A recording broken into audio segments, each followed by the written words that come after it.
खरं तर प्रत्येक आंदोलन जेव्हा होतं, अणुऊर्जा प्रकल्प असून दे, पौष्टिक प्रकल्प असून दे, आणि सिंधुदुर्गातला खरं तर हा जेनेटिक आहे, हा पर्यावरणवादी आहे. त्यामुळे प्रत्येक पर्यावरण विरोधी प्रकल्प असेल त्याला सिंधुदुर्गातील जनता प्रकल्पणे विरोध करते.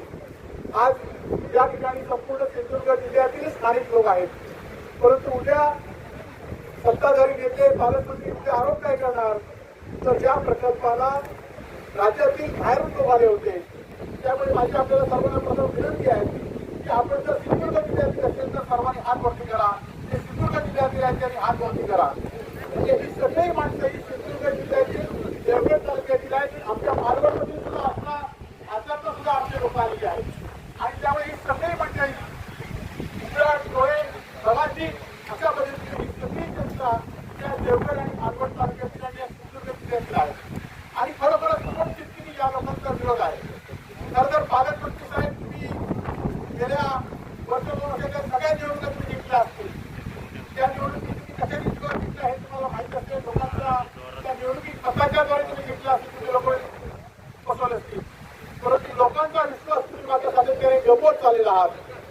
आता बघायचं पहिलं आंदोलन होतं जे आता फेब्रुवारीमध्ये आंदोलन झालं. सन्माननीय राजू शेट्टी आणि लोके तुम्हाला सन्मानपूर्ण व्यासपीठावर बोलवलं आणि तेव्हा तुम्ही सांगितलं होतं की हेक्टरी 3 लाखापेक्षा जास्त मदत आम्ही मुख्यमंत्र्यांकडनं जाहीर करू. ती मदत तुम्ही कालच्या अधिवेशनामध्ये जाहीर करू शकली नाही. तर ती तुटपुंजी मदत आहे. ती मदत तुम्ही जाहीर केलं आणि तुमच्या भावानी त्या ठिकाणी बोर्ड लावले की ही मदत आम्ही जाहीर केली म्हणून. खरं तर त्या मदतीला आम्ही आम्हाला व्यापाऱ्यांनी सगळ्यांनी त्या मदतीला नवीन पकडलं होतं की 200 रुपये आम्हाला मदत नको म्हणून, परंतु ती मदत सुद्धा तुम्ही जाहीर करण्याला ही परिस्थिती आहे. त्यानंतर ठाकरेमध्ये आमचे संजय गावडे या ठिकाणी जिल्हा परिषद सदस्य, तुमचे जरी जिल्हा परिषद सदस्य नसले तरी आमचे जिल्हा परिषद सदस्य या ठिकाणी तुम्हाला पाठिंबा देण्यासाठी या ठिकाणी आलेले आहेत. ते उद्याच्या जिल्हा परिषदेमध्ये सुद्धा हा ठराव घेतील की या ठिकाणी अस्थि प्रकल्प अणुऊर्जा प्रकल्प होऊ द्यायचा नाही म्हणून. आणि ठाकोऱ्यामध्ये सुद्धा आजगावमध्ये सुद्धा असेच लोक जमले, हजारो लोक. दुसऱ्या दिवशी त्या ठिकाणी पालकमंत्री आले आणि त्यांना सांगितलं की माझा शब्द आहे की या ठिकाणी हा प्रकल्प होऊ देणार नाही म्हणून. का या ठिकाणी आले की माझा शब्द आहे की मी या ठिकाणी होऊ देणार आहे. तुमचे एकदा शब्द कागदावर लिहून आणा आणि ते आम्हाला द्या, म्हणजे आम्हाला कळेल तुमचा शब्द तुम्ही काय या ठिकाणी देताय म्हणून. आणि त्यामुळे खरं तर गेले 10 वर्ष आम्ही आमदार होतो, खासदार होते, आम्ही असे प्रकल्प अनेक सरकार आणण्याचा प्रयत्न करत होता, पण त्यावेळी आम्ही हे प्रकल्प हाणून पाडत होतो. पण दुर्दैवाने आज तिन्ही राणे या जिल्ह्याच्या सत्तेवर आहेत आणि त्यामुळे लोक देशातल्या असून दे, राज्यातल्या असून दे, उद्योगपतींना वाटतंय की आपण सिंधुदुर्ग जिल्ह्यामध्ये हात ठेवला तिथे राणे आहेत त्यामुळे हा प्रकल्प होणार असून त्याचा समज झालेला आहे.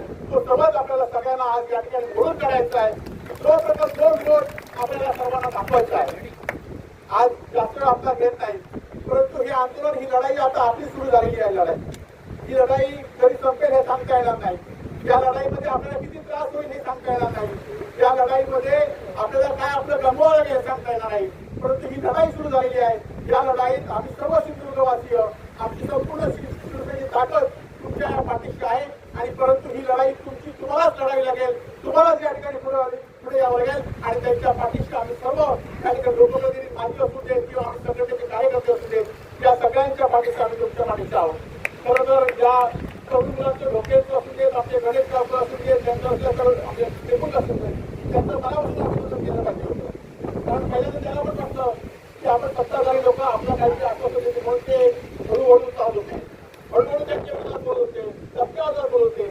परंतु त्यांना सुद्धा कळलं की 6 महिन्यात ते कुठे मला जाहीर करू शकले नाहीत म्हणून ते पुढे आज बोलायला लागले. त्यांची हिंमत झाली. हे खरं तर आम्ही सर्वांची ताकद आहे आणि त्यांच्या पाठीशी आम्ही सर्वजण आहोत. आज खरं तर हा लढा सुरू केलेला आहे.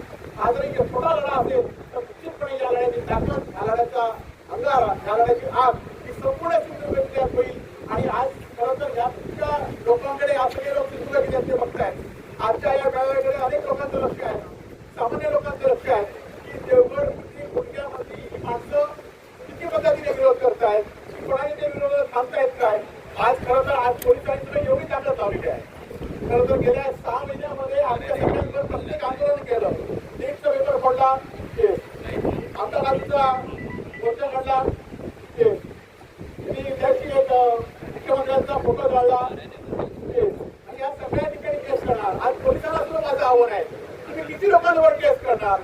उद्या केस करणार, तुमची पण वेळ बघूया आणि आमची पण वेळ बघूया.